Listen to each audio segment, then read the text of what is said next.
Sebelum video ini dimulai, jangan lupa klik like, subscribe, aktifkan notifikasi, dan follow IG kami @busamid supaya kalian gak ketinggalan video lainnya. Oke, assalamualaikum warahmatullahi wabarakatuh. Kembali lagi di podcast live dari Hutan Pinus Mangunan ya Pak ya. Nah jadi seperti biasa kan kita di studio. Nah ini di alam terbuka saat ini. Setelah rentetan acara kemarin kita dari Solo jalan-jalan di desa wisata, terus nyoba nyanting batik Pak Kepala Dinas. Nah hari ini kita berbicara temanya bagaimana untuk meningkatkan desa wisata. Ya mungkin seperti itu untuk tema podcast pada hari ini, dan hari ini kami didampingi oleh Bapak Kepala Dinas, Pak Iwan. Terima kasih Pak. Terus ada Ketua Koperasi ya Pak ya, sama Ketua Desa Wisata Bok Darwis. Wih banyak ini. Desa Wisata Kaki Langit ya Pak ya. Nah terus yang di paling ujung ada anggota DPR Provinsi Kalimantan Timur, Komisi 4 dengan Bapak Haji Rusman Yakub. Oke, mungkin langsung aja Pak Kadis Rusman. Pertanyaannya langsung saya tembak ke Pak Nanang ya Pak ya. Nah, bagaimana sih Pak kiat-kiat dalam membangun satu kawasan desa wisata seperti yang mungkin saat ini kita hadiri di Hutan Pinus dan Kaki Langit ya Pak. Mungkin seperti itu Pak Kepala Dinas, kita lempar dulu pertanyaan ke beliau karena intinya langsung ini nih Pak.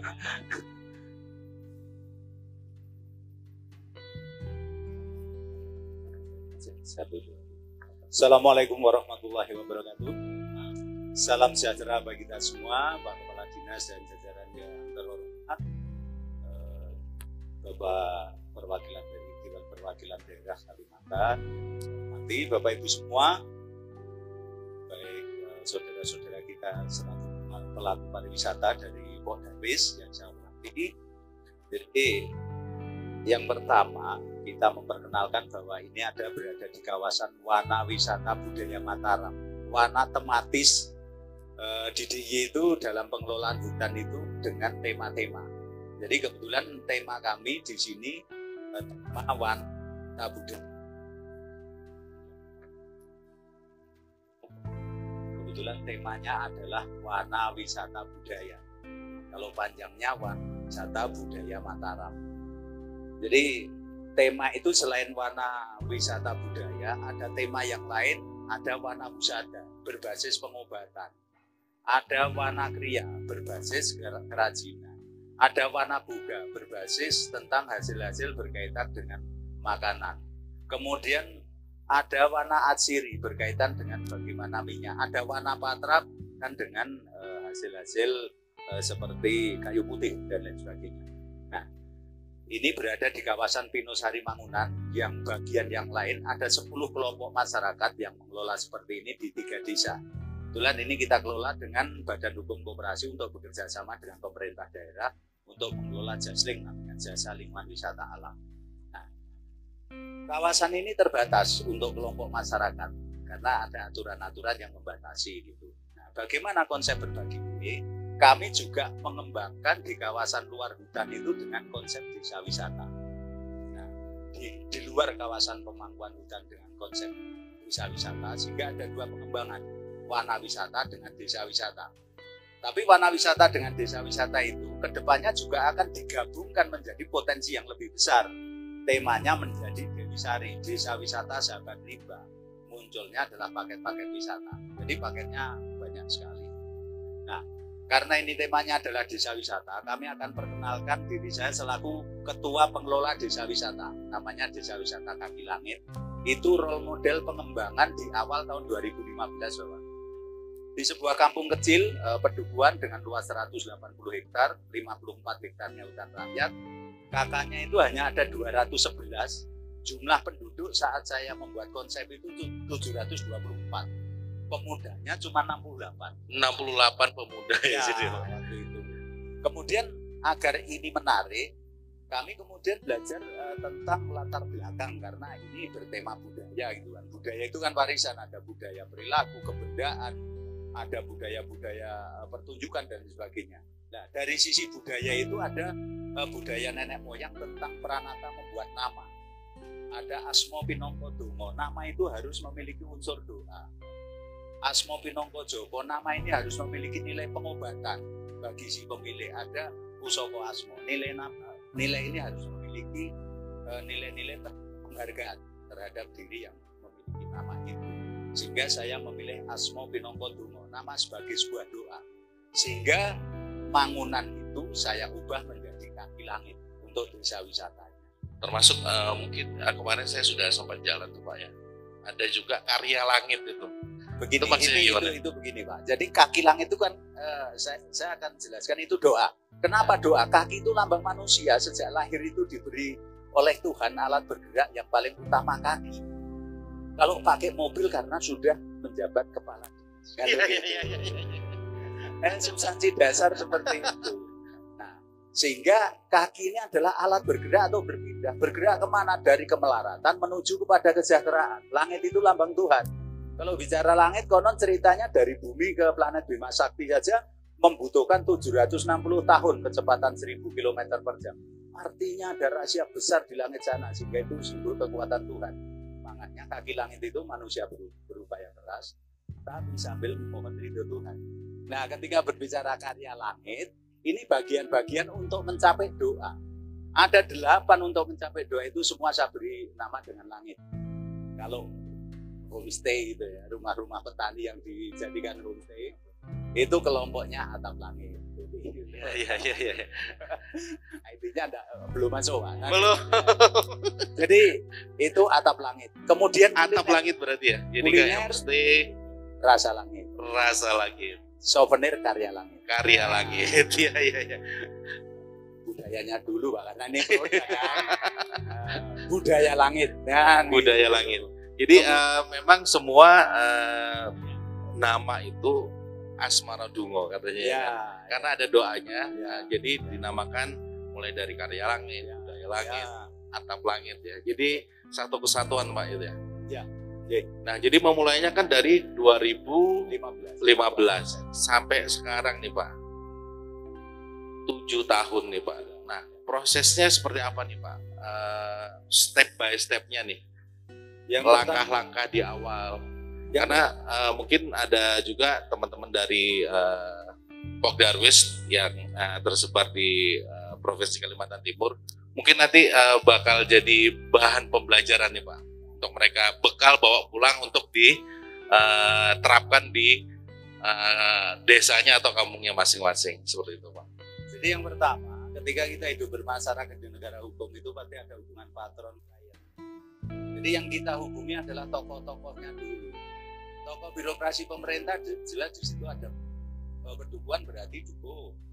Kemudian di situ ada kelembagaan, ketua lembaga. Kemudian di situ ada tokoh pemuda. Tokoh pemudanya kita dekati, kemudian tokoh ulama. Kalau di patron-patronnya itu sudah sepakat, artinya ketika kita akan membuat itu akan mudah. Gitu. Nah, setelah itu bersepakat, kemudian kita buat konsepnya, disepakati, baru kita hidup di negara hukum, legalitas hukumnya kita proses, SK lurahnya, register kabupatennya seperti yang diceritakan Bapak tadi, baru kita memulai. Ketika memulai, kita tidak langsung besar, bayi saja mulai dari kecil masih Merangkak dulu, baru belajar jalan, baru lari ya Pak. Jadi yang paling mudah itu memulai itu adalah membuat contoh kecil. Karena kalau teori harus paham, itu kadang susah. Tapi kalau sudah ada contoh, itu mengalahkan bu kata-kata kan itu. Jadi fakta itu akan mengalahkan 1000 kata-kata. Buat fakta dulu. Ketika ada fakta di situ, oh ternyata homestay bisa mendulang uang. Sampai hari ini ada yang per bulan sebelum Covid itu bisa mencapai di angka 15 sampai 17 juta. 15 sampai 17. Ya, satu homestay ya Pak ya. Ya, satu Wilayah ya. Ya.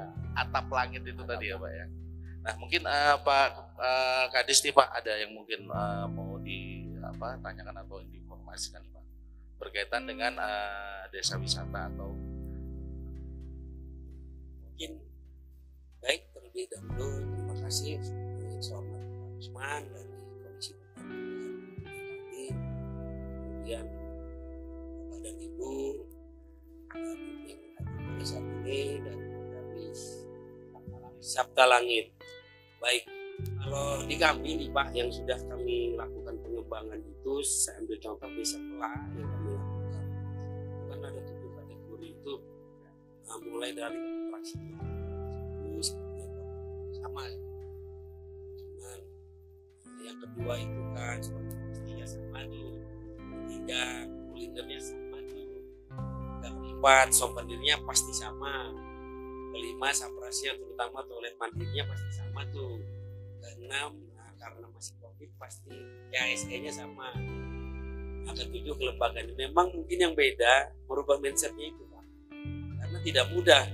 Karena kami ada bikin Pak Usman, ada bikin 2 percontohan, satu intervensinya yang biasa aja, yang satu besar investasi intervensinya di Semayang. Tapi sebenarnya kalau dilihat tuh uang bukan segalanya Pak ya.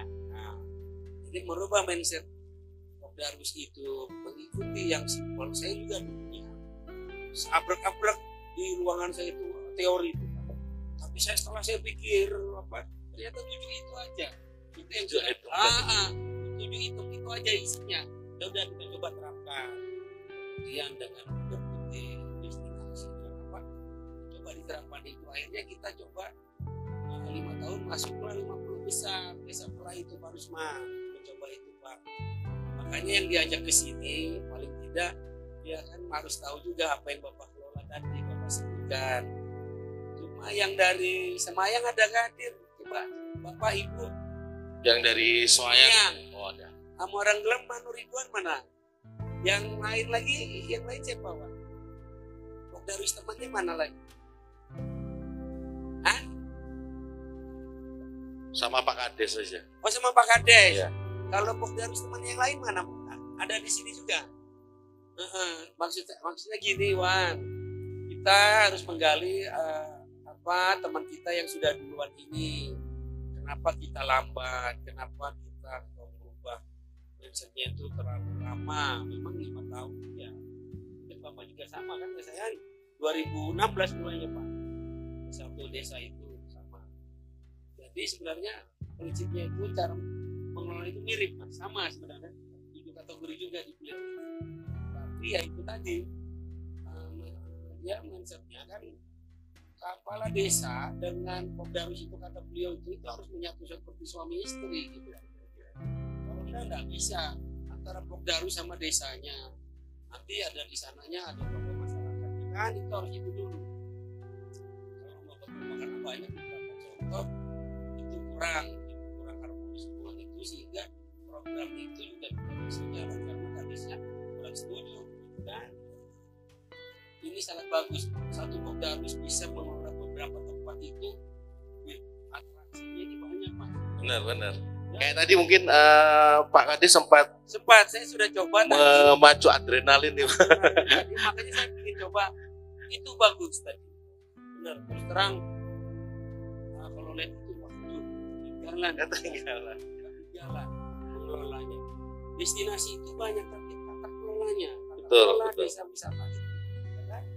Jadi bagaimana menata itu tadi ya Pak ya, Ya. menata kelola dari 7 item tadi dikemas lagi ya kan. Jadi benar-benar dikonsepin nih Pak ya. Pertama juga kan kehadiran pemerintah, kehadiran swasta itu sangat diperlukan juga dalam membina itu. Cuman dari integrasi pariwisata bergaya sektor itu, dari integrasi dan berkelanjutan dengan masyarakat itu, paling sederhana. Tapi susah ya. Koordinasi itu ya, koordinasi itu sulit kan? Jadi kembali ke tengah lagi nih Pak Kadis. Jadi total sekarang berapa Pak dari penduduk yang ada dan pemudanya sendiri nih? Total keseluruhan. Dari awal yang 68 pemuda, terus sekarang totalnya berapa nih Pak?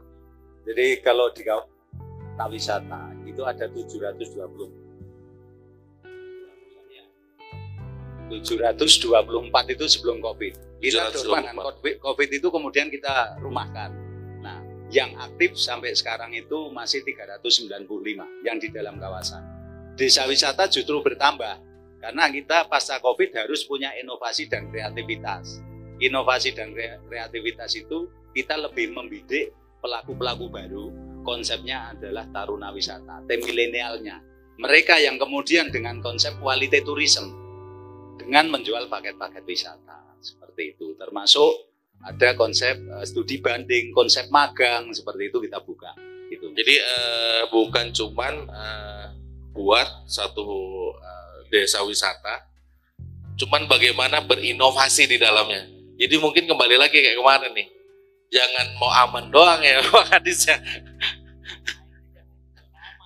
Nah terus Bang Rusman, kemarin sedikit agak menarik yang Bang Rusman bicarakan bahwa tujuan wisata akan menjadi prospek yang sangat gemilang buat untuk Kalimantan, apalagi diberkahi dengan adanya IKN. Nah, seperti apa nih pandangan dari Bang Rusman terhadap mungkin desa wisata dan bagaimana membentuk satu ekosistem sehingga menjadi tempat destinasi yang bisa dikunjungin oleh turis domestik maupun turis internasional.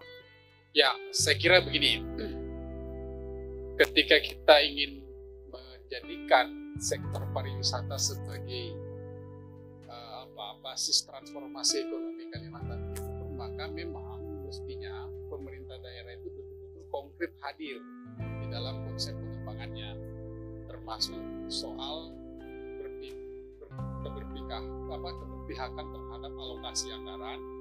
Yang kedua adalah regulasi yang terkait dengan itu, karena tidak mungkin bisa kita lakukan sesuatu kalau sumbatan di regulasi itu terjadi. Maka itu juga harus dilakukan pada persiapan itu. Lalu yang kedua tentu adalah kita memang harus membangun yang namanya kesadaran publik, kesadaran masyarakat dalam melihat potensi dirinya. Tetapi itu tidak bisa lahir begitu saja. Pemerintah harus hadir di wilayah itu. Sebetulnya di kita itu banyak yang menangani soal desa. Ada Kementerian Desa, di dinas ada pemberdayaan desa, ada dinas pariwisata, ada apalagi masalahnya adalah itu seringkali tidak terintegrasi dalam satu program itu. Maka itu menurut saya yang harus pertama dilakukan adalah bagaimana benar-benar pemerintah hadir membangun kesadaran masyarakat untuk mencintai kawasannya dulu dan memanfaatkan potensi kawasan yang dia miliki. Kemudian dia membangun konsensus bersama di situ seperti yang disampaikan beliau. Menurut saya itu adalah pendekatan budaya di situ yang jalan. Tidak bisa langsung masuk pendekatan regulatif gitu, karena kalau langsung pendekatan regulatif buyar semua itu. Maka itu yang harus dilakukan itu bagaimana mengkondisikan sistem budaya yang ada di lingkungan itu sehingga tercipta harmonisasi di antara masyarakat itu. Ini yang selama ini kita tiba-tiba kita ajak warga kita itu bahwa harus seperti modern dan lain sebagainya. Tidak bisa. Menurut saya itu harus mulanya adalah pendekatan. Maka itu harus ada local wisdom ya, yang harus betul-betul menjadi strategi di dalam pengembangan itu. Dan saya yakin betul di tempat beliau ini selama 5 tahun itu juga mengalami suatu gejolak dinamika. Nah, maka itu tidak bisa yang seperti ini simsalabim, pasti ada proses itu. Maka itu proses pendekatan budaya itu yang harusnya menjadi kekuatan di dalam menyatukan itu. Misalnya begini, apalagi di tingkat kawasan kita itu kan banyak misalnya soal tanah adat dan lain sebagainya. Nah itu kalau pendekatannya adalah pendekatan aturan langsung, nah ini bisa buyar. Maka itu lingkungan masyarakat itu dulu yang harus diajak bicara ini mau seperti apa dan lain sebagainya. Nah kalau terbangun sebuah kesadaran yang sama itu akan dengan sendirinya lebih mudah. Tetapi itu tadi pemerintah hadir sebagai fasilitator di situ, bukan mengintervensi terlalu berlebihan, akhirnya punya lagi nanti. Jadi ini memang ada pendekatan dan saya kira apa yang disampaikan beliau tadi itu sangat, menurut saya sangat menyentuh. Nah, saya kira nanti Pak Iwan bersama CS-nya, teman-temannya begitu maksud saya, betul-betul ini. Kemudian yang kedua mungkin ya, selama ini kan kita ada kegiatan yang namanya lomba tentang Pokdarwis. Itu bagus, menurut saya itu bagus, tapi tidak hanya sekedar itu. Tidak hanya sekedar itu, tapi yang lebih substantif. Bagaimana yang jadi persoalan itu kan sebelum menjadi kelompok sadar wisata itu seperti apa? Itu yang jauh lebih rumit sesungguhnya ketimbang sudah terbentuk kelompok sadar wisata itu. Jadi yang paling penting itu adalah bagaimana sebelum dia membentuk sebagai kelompok sadar wisata itu yang harus betul-betul di-push supaya ada kerangka yang sama di dalam lingkungan masyarakat itu, bahwa kita bisa sejahtera dengan konsensus bersama di lingkungan kita. Itu yang paling penting. Jangan langsung diberi bayang-bayang apa langsung bawa Jadi ya, terlalu ketinggian ya step by step lah. Jadi diajak bahwa kalau kita punya kekuatan yang sama, kita bisa berkolaborasi sesama warga masyarakat, maka kesejahteraan bisa kita raih bersama. Ya, jadi benar. bukan individu. Jadi menurut saya itu yang paling penting Pendekatannya secara masuk ke cara budaya. Terus kedua, nggak usah yang terlalu banyak teori ya Pak ya. Bapak tadi mulai dari kakinya dulu. Iya kan? Kakinya dulu, yang penting action dulu nih. Pada saat sudah action nanti akan dengan sendirinya dapat polanya. Mungkin seperti itu ya Pak ya. Ada mungkin mau disampaikan lagi Pak Kadis berkaitan dengan peningkatan desa budaya sendiri dan lain-lain, desa wisata. Baik, sebenarnya yang lomba Pokdarwis itu sebenarnya itu kalau kami bilang Mas Menteri itu hanya untuk memberi semangat aja. Pekerjaan kita hari-hari itu sebenarnya 7 kategori itu. Kalau dia bisa membangun 7 itu bertahap bagus, ya sudah kata Mas Menteri, kita bikin lomba biar ramai. Sebenarnya itu aja arahnya. Ada ADWI, anugerah desa wisata itu ya inspirasi dari kegiatan yang harus kita lakukan di desa wisata itu. Bagaimana kita memelis daya tarik pengunjung, bagaimana menyiapkan homestay, terutama homestay berstandar itu kan betul itu karena kayak kita di Tiga Danau itu kelemahannya selain diakses, diakomodasi dia. Makanya kita coba masuk skenarionya itu kerjasama antara Pemprov dengan pihak ketiga Pak Rusman, antara Swissbel dan Aston itu yang mengelola. Tapi yang bekerja nanti di Semayang itu Pokdarwis itu di dalamnya. Makanya Ibu Andoni kita ajak terus nih yang di Tiga Danau itu biar kita buka wawasannya ke sana kemari, kita ajak. Bagaimana dia nanti mengelola, kan dia yang mengcover, si manajer kan si Hakim Pak Widnya kan saya minta tenaga A, B, C, D. Dia nanti sama-sama menentukan itu begitu. Nah, jadi dalam pengembangan itu memang kata beliau tadi mindset itu agak apa ya, kalau lama betul. Ya memang ya Mas ya. Bagaimana mengangkat itu dulu, yang di bawah itu dulu yang sulit tuh. Jadi bukan cuma jadi konsep aja nanti. Ya, saya konsep tuh Pak Rusman sampai 3 miliar saya punya konsep APBN itu. Satu lokasi kayak Derawan itu 1 miliar. Konsep desa wisata, konsep A, konsep B, konsep yang untuk Tiga Danau yang dari pusat. Tapi begitu semua lemari sampai meroboh tuh kebanyakan konsep. Bayangkan, akhirnya saya taruh, sudah. Saya datengin langsung deputinya, Pak Deputi, ini kebanyakan cerita. Mau menjelaskan ke Pak Rusman juga bingung juga nanti, terlalu banyak konsepnya, aplikasinya apa ya. Udah akhirnya begitu konsultasi dengan Pak Menterinya sama deputinya. Ini yang dikembangkan, sepakat seluruh Indonesia. Jadi biarlah teori tetap teori Pak Rusman. Nah, cuman kalau ditanya ada kajiannya kan begitu, ya Pak ya. Nah itu aja dulu. Oke, mungkin seperti itu. Ada tambahan mungkin dari Pak Rusman atau dari Bapak. Nah ini yang harusnya apa yang banyak.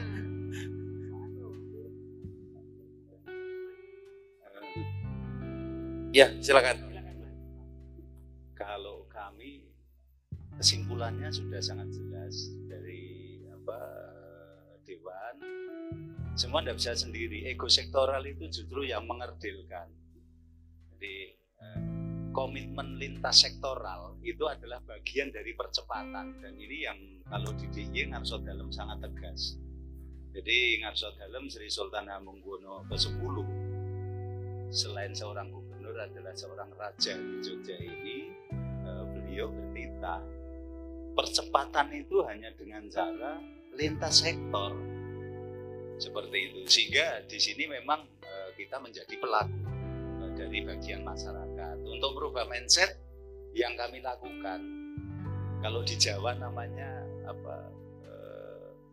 ngelorot bedoro cadong itu lumaing tangan. Jadi kita tidak selalu berharap kepada orang lain. Saya membayangkan begini, dalam konteks orang lain itu baik itu lembaga juga sama. Dikasih modal berpuluh-puluh karung miliaran, kalau kita tidak akan berubah mindsetnya, tidak akan ada perubahan ini. Sehingga di kawasan ini justru saya sampaikan 3 tahun tidak boleh minta dan 3 tahun tidak mau dikasih. Karena untuk merubah mindset dulu gitu. Kalau kita tidak punya program, konsepnya begini, saya sampaikan, kita itu belum merdeka dari kemiskinan. Semua harus tertanam bahwa kita punya mindset untuk memerdekakan dirinya masing-masing dari kemiskinan itu. Sehingga mengeluh boleh, menyerah jangan. Bagaimana caranya panjang, tapi boleh dicek. Kalau yang di sini Wana Wisata itu 3 tahun itu kami tidak mau menerima bantuan. Dan kami tidak boleh meminta, karena merubah mindset harus dengan cara itu.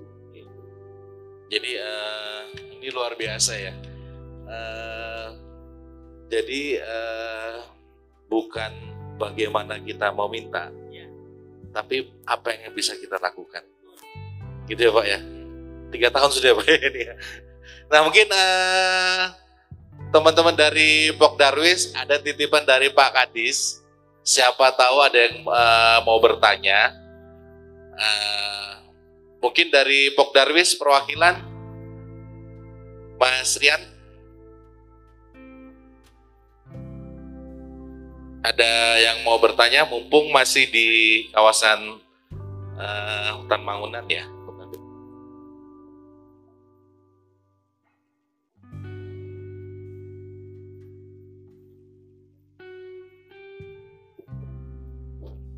Terima kasih. Kenalkan nama saya Basri. Saya Ketua Pok Darwis dari Sepekan Klaten Mancong. Yang pertama-tama saya mengucapkan terima kasih bahwa telah diajak oleh Dinas Pariwisata ke tempat ini yang luar biasa. Yang pertama, kemarin saya ingat waktu di Balikpapan dikatakan pariwisata harus ada destinasi. Yang kedua, peradaban masyarakat. Kemudian yang ketiga, kuliner. Yang ingin saya tanyakan itu masalah kuliner, Pak. Di tempat saya, Kampung Mancong itu 95% penduduknya adalah non-muslim. Yang jadi kendala kami selama ini adalah kulinernya, Pak. Jadi kami tidak bisa menyiapkan makan atau minum dari tamu yang berkunjung ke sana. Mungkin itu, Pak. Saya mohon masukannya untuk pengembangan Pok Darwis kami ke depan. Terima kasih.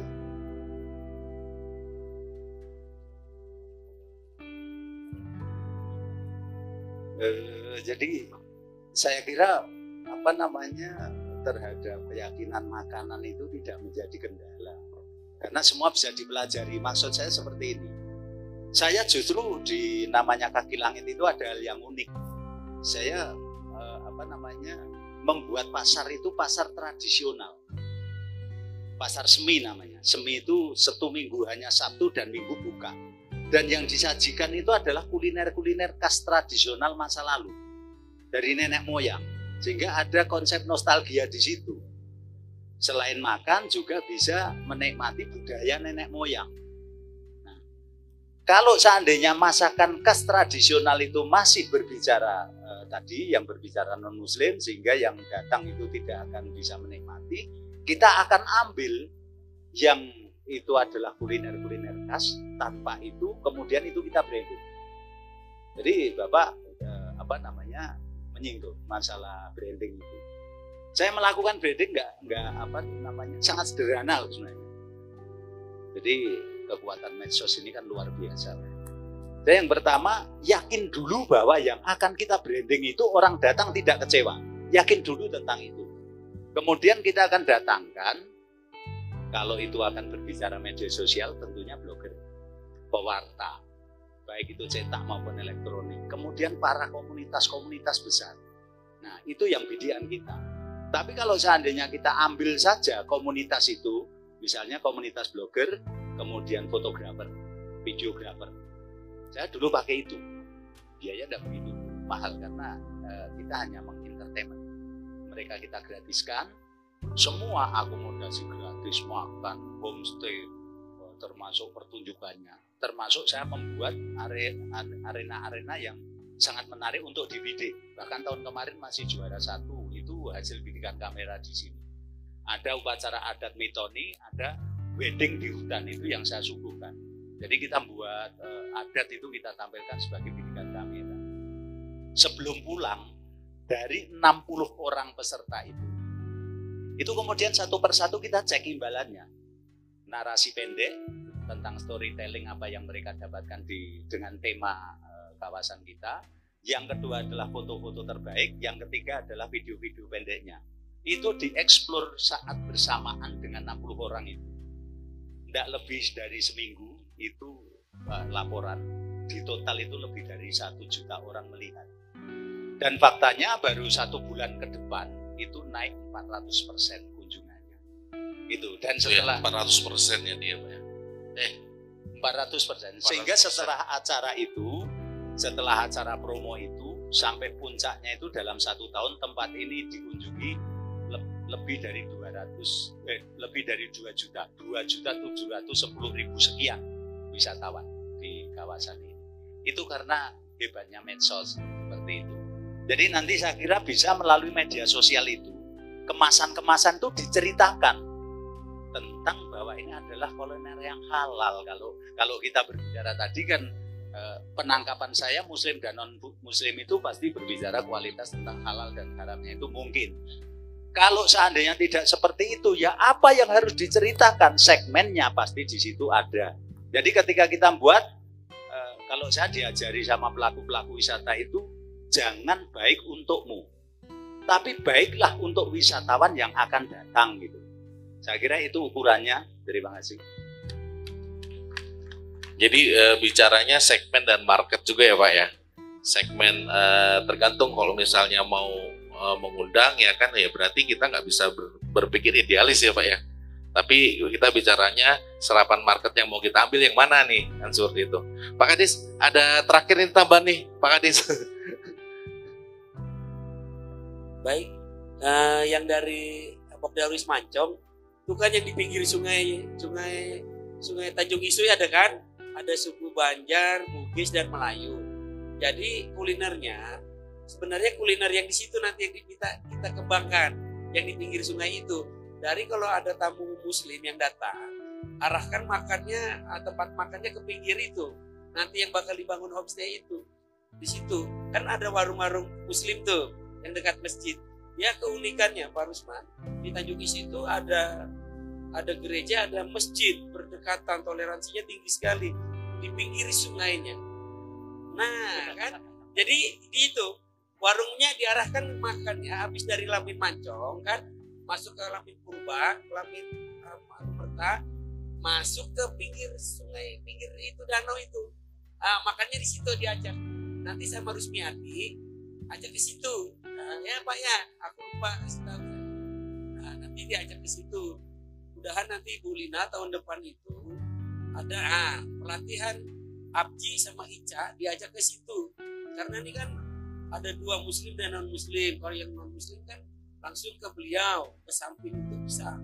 Yang muslimnya yang diarahkan ke pinggir danau. Tapi tolong dikasih pelatihannya nanti. Oke, baik itu. Oke, Pak Rusman, cukup ya?